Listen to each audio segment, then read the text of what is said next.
നമസ്കാരം, ഞാൻ ഡോക്ടർ ഭാഗ്യ Q1B health കെയറിലെ Ayurveda ഫിസിഷ്യനാണ്. അപ്പോൾ ഇന്ന് ഏത് പ്രായക്കാരിലും വരുന്ന ഒരു അസുഖമാണ് എന്ത്? Fungal infections. അതായത് ഫംഗസ് മൂലം ശരീരത്തിൽ ഉണ്ടാകുന്ന അണുബാധകൾ. അതായത് അതിനുള്ളൊരു പ്രധാന കാരണം എന്താ? നമ്മുടെ ജീവിതശൈലിയിൽ വന്ന വ്യത്യാസങ്ങളാണ്. ജീവിതശൈലിയിൽ വ്യത്യാസം വന്നതുകൊണ്ട് തന്നെ നമ്മുടെ രോഗപ്രതിരോധ ശേഷി വല്ലാതെ കുറയുന്നു. ഇങ്ങനെ രോഗപ്രതിരോധ ശേഷി കുറയുന്ന സമയത്ത് ഫംഗസുകളൊക്കെ നമ്മുടെ ശരീരത്തിൽ അനിയന്ത്രിതമായിട്ട് വളരുന്നു.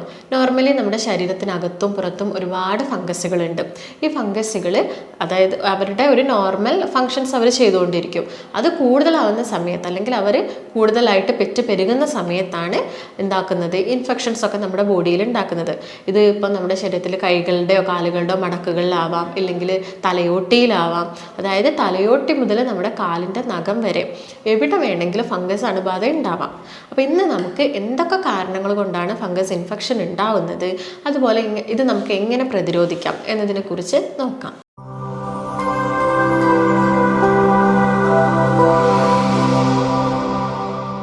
ഇത് കൂടുതലായിട്ട് അല്ലെങ്കിൽ ഇത് കോമൺ ആയിട്ട് ആരിലൊക്കെയാണ് വരുന്നതെന്ന് നമുക്ക് നോക്കാം. ചില അസുഖങ്ങൾ, അതായത് പ്രമേഹം, തൈറോയിഡ്, ഇങ്ങനെയുള്ള അസുഖമുള്ള ആളുകളിൽ അവരുടെ ഇമ്മ്യൂണിറ്റി, രോഗപ്രതിരോധ ശേഷി വളരെ കുറവായിരിക്കും. അതുപോലെ തന്നെ ഇപ്പോൾ പ്രമേഹമുള്ള പേഷ്യൻസിനെ നോക്കുകയാണെങ്കിൽ അവരുടെ രക്തത്തിൽ ഗ്ലൂക്കോസിൻ്റെ അളവ് കൂടുതലായിരിക്കും. അത് ഈ ഫംഗസുകളൊക്കെ വളരാനുള്ളൊരു ടെൻഡൻസി, ഇങ്ങനെയുള്ളൊരു സാഹചര്യത്തിൽ അവർക്ക് വളരാനുള്ളൊരു ടെൻഡൻസി കൂടുതലായിരിക്കും. അതായത് നോർമലി നമ്മുടെ ശരീരത്തിൻ്റെ ഒരു പി എച്ചിൽ വരുന്ന വ്യത്യാസം കൊണ്ടും ഫംഗസ് ഇൻഫെക്ഷൻ കൂടുതലായിട്ട് വരാം. നോർമലി ഉള്ളത് ഒരു അസിഡിക് pH ആയിരിക്കും. അപ്പം ഇതൊരു ആൽക്കലൈൻ pH ഒക്കെ ആവുന്ന സമയത്താണ് ഫംഗസുകൾ കൂടുതലായിട്ടും വളരുന്നത്. അപ്പോൾ ഈ ഒരു കാരണം കൊണ്ട് ഫംഗസ് ഇൻഫെക്ഷൻ നമ്മുടെ ശരീരത്തിൽ ഉണ്ടാവാം. അതുപോലെ തന്നെ അമിതവണ്ണമുള്ള ആളുകളിൽ കൊഴുപ്പ്, ഫാറ്റ് സെൽസ് കൂടുതലായിരിക്കും. അതുപോലെ തന്നെ അവരിൽ ഒരു പ്രമേഹ രോഗത്തിൻ്റെ ഒക്കെ ഒരു സാധ്യത വളരെയധികം കൂടുതലായിരിക്കും. ഇങ്ങനെയുള്ള കേസുകൾ എന്തുണ്ടാവാം? ഫംഗസ് നമ്മുടെ ശരീരത്തിൽ അല്ലെങ്കിൽ ഫംഗസ് കൂടുതലായിട്ട് പെരുകാനുള്ളൊരു ചാൻസ് ഉണ്ട്. ഇതുമൂലം നിങ്ങൾക്ക് ഫംഗസ് ഇൻഫെക്ഷൻ വരാം. അതുപോലെ തന്നെ സ്റ്റിറോയിഡ്സ് ഒക്കെ കുറേ കാലം എടുക്കുന്ന ആളുകൾ അല്ലെങ്കിൽ ആൻറ്റിബയോട്ടിക്സ് ഒക്കെ കുറേ കാലം എടുക്കുന്ന ആളുകളിൽ ഫംഗസ് ഇൻഫെക്ഷൻ വരാനുള്ളൊരു ചാൻസ് ഉണ്ട്. അതുപോലെ തന്നെ ചില മെഡിസിൻസിൻ്റെ ഒക്കെ സൈഡ് എഫക്റ്റ് കാരണം, അതായത് നിങ്ങളത് ലോങ് ടേം എടുക്കുന്നില്ല, കുറച്ച് കാലത്തേക്ക് മാത്രമേ എടുക്കുന്നുള്ളൂ, പക്ഷെ അതിൻ്റെ ഒരു സൈഡ് എഫക്റ്റ് മൂലം, അതായത് ഇപ്പോൾ ശ്വാസമുട്ടലിനൊക്കെ മെഡിസിൻസ് എടുക്കുന്ന ആളുകളാണെങ്കിൽ അവർക്കൊരു ലോങ് ടേം, അതായത് അത് കുറേ കാലം എടുത്തതിന് ശേഷമായിരിക്കും വരിക. പക്ഷേ ചില മെഡിസിൻസ്, ആൻറ്റിബയോട്ടിക് ഒക്കെ ഒരു ചെറിയൊരു ഷോർട്ട് പീരീഡ് സമയത്തേക്ക് എടുക്കുന്ന ആളുകളിലും ഫംഗൽ ഇൻഫെക്ഷൻ വരാനുള്ളൊരു ചാൻസ് ഉണ്ട്. അതുപോലെ തന്നെ ചില മറ്റ് കാരണങ്ങൾ എന്ന് പറയുന്നത് നമ്മൾ പ്രോപ്പറായിട്ടുള്ളൊരു ഹൈജീൻ കീപ്പ് ചെയ്തിട്ടില്ലെങ്കിൽ, അതായത് നമ്മൾ പടിവസ്ത്രമൊക്കെ യൂസ് ചെയ്യുന്ന സമയത്ത് അതിൽ ഈർപ്പൊക്കെ കെട്ടിക്കിടക്കുകയാണെങ്കിൽ ഫംഗസ് ഇൻഫെക്ഷൻ വരാം. അതുപോലെ നിങ്ങൾ കൂടുതലായിട്ടും പോളിസ്റ്റർ വസ്ത്രങ്ങളാണ് യൂസ് ചെയ്യുന്നതെങ്കിൽ, അതായത് കോട്ടൺ വസ്ത്രത്തിൽ കൂടുതലും വിയർപ്പ് അബ്സോർബ് ചെയ്യും അല്ലേ, എന്നാൽ പോളിസ്റ്റർ ഡ്രസ്സുകളിൽ അത് അവിടെ കെട്ടിക്കിടക്കും. അപ്പോൾ ഈ നമ്മുടെ ഡ്രസ്സും നമ്മുടെ സ്കിന്നുമായിട്ടുള്ള ആ ഒരു കോണ്ടാക്റ്റിൽ നമുക്കവിടെ ഫംഗസ് ഇൻഫെക്ഷൻ, അതായത് കൂടുതൽ ആളുകൾ ഈ കക്ഷത്തിലും തുടങ്ങി ആ ഒരു ഇടുക്കുകളിലൊക്കെയാണ് ഫംഗസ് ഇൻഫെക്ഷൻ കൂടുതലായിട്ട് വരുന്നത്.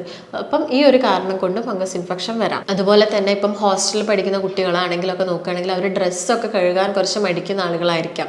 അപ്പം അവർ ഒരു ഡ്രസ്സ് തന്നെ ഒരു 3-4 തവണയൊക്കെ യൂസ് ചെയ്തെന്ന് വരാം. ഇങ്ങനെയുള്ള ആളുകളിലും ഫംഗസ് ഇൻഫെക്ഷൻ വരാനുള്ളൊരു ചാൻസ് ഉണ്ട്. അതുപോലെ നമ്മുടെ നോർമൽ സ്കിന്നിൻ്റെ ടോൺ നശിപ്പിക്കുന്ന എന്തെങ്കിലും ക്രീംസ് ഒക്കെ നിങ്ങൾ കൂടുതലായിട്ട് യൂസ് ചെയ്യുകയാണെങ്കിൽ, അതായത് നോർമലി യൂസ് ചെയ്യുന്ന ക്രീംസ് ഒരു കുറച്ച് എമൗണ്ടിലൊന്നും യൂസ് ചെയ്തുകൊണ്ട് വലിയ പ്രശ്നമില്ല, പക്ഷേ നിങ്ങൾ കുറേ എടുത്ത് അങ്ങ് യൂസ് ചെയ്യുന്ന സമയത്തൊക്കെ നമ്മൾ സ്കിന്നിൻ്റെ ടോണൊക്കെ ചേഞ്ച് ആവാനുള്ളൊരു കാരണമാവുന്നുണ്ട്. അപ്പോൾ അതായത് ഞാൻ നേരത്തെ പറഞ്ഞൊരു അസിഡിക് അതൊക്കെ ചേഞ്ച് ആയിട്ട് ഒരു ആൽക്കലൈൻ ഒരു കണ്ടീഷനിലോട്ട് മാറുന്ന സമയത്ത് സ്കിന്നിന് ഇങ്ങനെ ഫംഗൽ ഇൻഫെക്ഷൻസ് ഒക്കെ വരാം. അപ്പം മെയിനായിട്ടും ഈ കാരണങ്ങൾ കൊണ്ടൊക്കെയാണ് നമ്മുടെ ശരീരത്തിൽ ഫംഗൽ ഇൻഫെക്ഷൻസ് വരുന്നത്. ഇങ്ങനെയുള്ള ആളുകൾ കോമൺ ആയിട്ട് ചെയ്യുന്ന ഒരു കാര്യമാണ് എന്ത്? ചൊറിച്ചിൽ. അവർക്ക് നല്ലൊരു ഇച്ചിങ് ഉണ്ടാവും. ഈ ഫംഗസ് ഇൻഫെക്ഷൻ ശരീരത്തിൽ വരുന്ന സമയത്ത് നമുക്ക് ആ ഒരു ഏരിയയിലൊക്കെ നന്നായിട്ട് ചൊറിയും. അപ്പോൾ നമ്മൾ എന്ത് ചെയ്യും? നമ്മുടെ നഖം ഉപയോഗിച്ച് നന്നായിട്ട് ചൊറിയും. ഈ സമയത്ത് നമ്മുടെ സ്കിന്നിനെ ഇറിറ്റേറ്റ് ചെയ്യുകയാണ് ചെയ്യുന്നത്. അതുമൂലം സ്കിന്നിൻ്റെ ഒരു അപ്പർ ലെയറൊക്കെ പൊട്ടിപ്പോവും. അല്ലെങ്കിൽ നമ്മൾ വീര്യം കൂടിയ സോപ്സൊക്കെ യൂസ് ചെയ്യും ആ ഒരു ഭാഗത്ത് നന്നായിട്ട് ശക്തിയിൽ അങ്ങോട്ട്. അങ്ങനെ ചെയ്യുന്ന സമയത്ത് നമുക്കൊരു ആശ്വാസമാണ് കിട്ടുന്നത്. ഈ ചൊറിയുന്ന സമയത്ത് നമുക്കൊരു ആശ്വാസം കിട്ടുന്നതുകൊണ്ട് തന്നെ നമ്മൾ നല്ല ശക്തിയായിട്ട് അങ്ങ് ചൊറിയും. ചില ആളുകളിൽ ആ ഒരു ഏരിയയിൽ നിന്ന് ബ്ലഡ് വരെ വരുന്നതായിട്ട് കാണും, അല്ലെങ്കിൽ പസ് പോലെയൊക്കെ വരുന്നത് കാണാറുണ്ട്. അപ്പം ഇങ്ങനെ ചൊറിയുന്ന സമയത്ത് സ്കിന്നിൻ്റെ ലെയർ നശിക്കുകയും ഇതിലൂടെ ഫംഗസിൻ്റെ മൈസീലിയം നമ്മുടെ സ്കിന്നിനുള്ളിലോട്ട് കയറുകയും സെല്ലിൻ്റെ സെല്ലിൽ നിന്നും അവർ എന്ത് അബ്സോർബ് ചെയ്യും? ന്യൂട്രിയൻസ് അബ്സോർബ് ചെയ്യും. അതുമൂലം അവർ വളരും. അവർക്ക് വളരാൻ, അതായത് അവരുടെ ഗ്രോത്തിന് വേണ്ടിയിട്ടുള്ള ഭക്ഷണങ്ങൾ അവർ നമ്മുടെ ശരീരത്തിനുള്ളിൽ നിന്ന് അബ്സോർബ് ചെയ്തിട്ട് അവിടെ തന്നെ കൂടുതലായിട്ടും വളരുകയും നമ്മുടെ ഇമ്മ്യൂണിറ്റി, രോഗപ്രതിരോധ ശേഷി കുറയ്ക്കുകയും ചെയ്യുന്നു. അതുമൂലം എന്താവും? അവരുടെ വളർച്ച കൂടി വരുന്നു. ഇതങ്ങനെ സ്പ്രെഡ് ആവാൻ തുടങ്ങും. നമ്മളിപ്പോൾ നഖം ഒരു സൈഡ് ചൊറിഞ്ഞിട്ട് ആ നഖം ചിലപ്പോൾ നമ്മൾ ആ സമയത്ത് കഴുകിയെന്ന് വരില്ല, കൈ കഴുകിയെന്ന് വരില്ല. അപ്പോൾ നമ്മൾ വേറെ ഏതെങ്കിലും ഒരു ഭാഗത്ത് പോയിട്ട് ആ നഖം തട്ടുകയോ ചൊറിയുകയോ ചെയ്യുന്ന സമയത്ത് അവിടേക്ക് അത് വരാനുള്ളൊരു ചാൻസ് ഉണ്ട്. അതുപോലെ തന്നെയാണ് ഡയബറ്റിക് ഉള്ള പേഷ്യൻസിൻ്റെ കേസ് നോക്കുകയാണെങ്കിൽ അവർക്കൊരു പ്രീ ഡയബറ്റിക് സ്റ്റേജിൽ, അതായത് ഗ്ലൂക്കോസ് രക്തത്തിൽ കൂടുന്ന ആ ഒരു പ്രീ ഡയബറ്റിക് ആയിട്ട്, അത് നോർമലി ഒരു 1 ടൺ മുകളിലൊക്കെ നമ്മൾ ഡയബറ്റിക് ആണെന്ന് പറയും. അതിൻ്റെ ഒരു താഴത്തൊരു ബോർഡർ ലൈനിലൊക്കെ വരുന്ന സമയത്ത് തന്നെ അവരുടെ രോഗപ്രതിരോധ ശേഷി കുറയാനുള്ളൊരു ചാൻസ് ഉണ്ട്. ഒട്ടുമിക്ക ആളുകളിലും ഒബീസ് ആയിരിക്കും, ചിലപ്പം ആളുകളൊക്കെ അമിത ഭാരമുള്ള ആളുകളായിരിക്കാം. ഇങ്ങനെയുള്ള ആളുകളിലൊക്കെ ഈ ഫംഗൽ ഇൻഫെക്ഷൻസ് ഇടയ്ക്കിടയ്ക്ക് തന്നെ വരും. അവരുടെ രോഗപ്രതിരോധ ശേഷി കുറയും. രക്തത്തിലൊക്കെ ഈ ഗ്ലൂക്കോസിൻ്റെ ഒരു അളവ് ഉള്ളതുകൊണ്ട് തന്നെ അവർക്ക് എന്തായിരിക്കാം? ഫംഗൽ ഇൻഫെക്ഷൻസ് വരാനുള്ളൊരു ചാൻസ് കൂടുതലാണ്. അതുപോലെ തന്നെ ഞാൻ പറഞ്ഞു, നമ്മുടെ ശരീരത്തിൽ ബാക്ടീരിയാസ് വേണം, ഫംഗസ് വേണം, വൈറസ് ഒക്കെ നോർമൽ എമൗണ്ടിലാണെങ്കിൽ ഒരു പ്രശ്നം ഉണ്ടാക്കുന്നില്ല. അപ്പം ഈ ബാക്ടീരിയാസ് നമ്മുടെ ശരീരത്തിൽ പ്രോപ്പറായിട്ടല്ലെങ്കിൽ എന്തുണ്ടാവാം? അതായത് നിങ്ങളുടെ ഗട്ട് ഹെൽത്ത് പ്രോപ്പറായിട്ടില്ലെങ്കിൽ, നിങ്ങൾ ഈ പ്രോബയോട്ടിക്സും പ്രീബയോട്ടിക്സും ഒന്നും പ്രോപ്പറായിട്ട് എടുക്കുന്ന ആളുകളല്ലെങ്കിൽ നിങ്ങൾക്ക് ഇങ്ങനെ ഫംഗസ് ഇൻഫെക്ഷനൊക്കെ ഇടയ്ക്കിടയ്ക്ക് ഉണ്ടാവാം. ഈ ബാക്ടീരിയാസ് ഒക്കെ ഉണ്ടെങ്കിൽ നമ്മുടെ ശരീരത്തിലുള്ള ഇൻഫ്ലമേഷൻസ് കുറയ്ക്കുകയാണ് ചെയ്യുന്നത്, അല്ലെങ്കിൽ ഇൻഫെക്ഷൻസ് കുറയ്ക്കുകയാണ് ചെയ്യുന്നത്. അപ്പോൾ ആ ഒരു ഹെൽത്ത് നോർമലാക്കി അതിൻ്റെ ഒരു നോർമൽസ് നിങ്ങൾ കീപ്പ് ചെയ്ത് പോവുകയാണെങ്കിൽ, ഭക്ഷണത്തിലൂടെയൊക്കെ നിങ്ങളത് മെയിൻറ്റെയിൻ ചെയ്ത് പോവുകയാണെങ്കിലും ഇങ്ങനെയുള്ള അസുഖങ്ങളൊക്കെ നിങ്ങൾക്ക് വളരെയധികം, അങ്ങനെ തന്നെ വളരെ കുറച്ച് മാത്രമേ പിടിപെടുള്ളൂ. അപ്പോൾ നമ്മൾ അതൊക്കെ ശ്രദ്ധിക്കേണ്ടതുണ്ട്. ഞാൻ നേരത്തെ പറഞ്ഞു ഫംഗൽ ഇൻഫെക്ഷൻസ് തലയോട്ടി മുതൽ നമ്മുടെ നഖം വരെ വരാമെന്ന് പറഞ്ഞു. അപ്പോൾ തലയോട്ടിയിൽ എന്താണ് ഉണ്ടാകുന്നത്? ഒരു ഡ്രൈനെസ് പോലുള്ളൊരു സ്റ്റേജസ് വന്നു. അത് ഡാൻഡ്രഫ് ആവാം, ചില ആളുകൾ അത് സെബോറിക് ഡെർമറ്റൈറ്റിസ് പോലുള്ള കണ്ടീഷൻസ് ഒക്കെ ആയിട്ട് മാറാം. ഇതൊക്കെ ഫംഗസ് ആണ് ഇതൊക്കെ മെയിനായിട്ടും കോസ് ചെയ്യുന്നത്. അപ്പോൾ തലയിൽ മെയിനായിട്ടും ഈ ഒരു ഡാൻഡ്രഫ് രൂപത്തിലൊക്കെ ആയിരിക്കാം ഫംഗസിൻ്റെ ഇൻഫെക്ഷൻ ഉണ്ടാവുന്നത്. എങ്കിൽ നമ്മുടെ അത് മൂക്കിൽ നോക്കുകയാണെങ്കിൽ സൈനസൈറ്റിസ് ഒട്ടുമിക്ക ആളുകളിലുള്ളൊരു കംപ്ലൈൻ്റ് ആണ് സൈനസൈറ്റിസ്. ഇതുമൂലം നമ്മുടെ സൈനസുകൾ, അതായത് നെറ്റിയുടെ ഭാഗത്തും മൂക്കിൻ്റെ 2 സൈഡുകളിലും കവിളിലൊക്കെ ആയിട്ടുള്ള സൈനസിനൊക്കെ നല്ല വേദന ഉണ്ടാവും. ഈ സമയത്ത് നമ്മുടെ മൂക്കിനുള്ളിൽ നിന്ന് ചിലപ്പം കഫം വരും, അല്ലെങ്കിൽ നമ്മുടെ മ്യൂക്കസ് വരുന്നത് കുറച്ചുകൂടി ഒരു പച്ച, ഒരു ഡാർക്ക് ഗ്രീൻ നിറത്തിലൊക്കെയാണ് വരുന്നതെങ്കിൽ അത് അവിടെ ഒരു ഫംഗസിൻ്റെ ഇൻഫെക്ഷൻസും കൂടുതലായിട്ടുള്ളത് കൊണ്ടാണെന്ന് നമ്മൾ മനസ്സിലാക്കണം. അതുപോലെ തന്നെ നമ്മുടെ തൊണ്ടയിലും ഒക്കെ ഫംഗസ് ഇൻഫെക്ഷൻസ് വരാം. ഈ സമയത്ത് നമുക്ക് തൊണ്ടവേദനയും ഭക്ഷണം കഴിക്കാനുള്ള ബുദ്ധിമുട്ടുകളൊക്കെ ആയിട്ട് വരാം. വയറ്റിലാണെങ്കിൽ വയറുവേദന ഉണ്ടാവാം. അതുപോലെ നമ്മുടെ നഖത്തിലാണെങ്കിൽ ചില ആൾ പുഴിനഖം എന്നൊക്കെ നമ്മൾ പറയാറുണ്ട്. അങ്ങനെ നഖത്തിൽ പസ്സും രക്തവും ഒക്കെ വരാറുണ്ട്. ഇതൊക്കെ ഫംഗസ് ഇൻഫെക്ഷൻ്റെ, നമ്മുടെ ശരീരത്തിലെ വിവിധ ഭാഗങ്ങളിലായിട്ടുള്ള ഫംഗസ് ഇൻഫെക്ഷൻ്റെ ഭാഗമായിട്ട് വരുന്നതാണ്. അതുപോലെ തന്നെ ഞാൻ നേരത്തെ പറഞ്ഞു, ഇപ്പം സ്കിന്നിലൊക്കെ ആണെങ്കിൽ വട്ടത്തിൽ ഒരു റിംഗ് വേം, അതിൻ്റെ ഒരു ഡിവിഷനായ റിംഗ് വേം പോലെ ഒരു വട്ടത്തിലായിട്ട് നമുക്ക് ചൊറിച്ചിലൊക്കെ വരാം.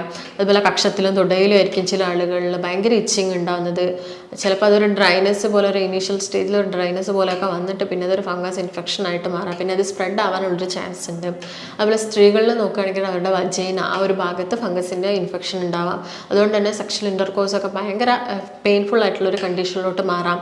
അതുപോലെ ചെറിയ കുഞ്ഞു മക്കളൊക്കെ നോക്കുകയാണെങ്കിൽ അവർ ഫീഡ് ചെയ്യുന്ന സമയത്ത്, അല്ലെങ്കിൽ ഭക്ഷണം ആദ്യമായിട്ട് നമ്മൾ കൊടുക്കുന്ന സമയത്തൊക്കെ അവരുടെ നാവിൽ ഒരു പൂപ്പൽ പോലെ, അതായത് ഒരു തൈരിൻ്റെ മാതിരി, തൈര് പോലെ അതിങ്ങനെ നാവിൽ ഉണ്ടാകുന്നത് നമുക്ക് കാണാം. ഇതൊക്കെ ഫംഗൽ ഇൻഫെക്ഷൻ്റെ ഭാഗമായിട്ട് വരുന്നതാണ്. ഇങ്ങനെയുള്ള ആളുകൾ ശ്രദ്ധിക്കേണ്ട ചില കാര്യങ്ങൾ എന്തൊക്കെയാണെന്ന് നമുക്ക് നോക്കാം. ആദ്യം തന്നെ വേണ്ടത് നിങ്ങൾക്ക് വ്യക്തിശുചിത്വമാണ്.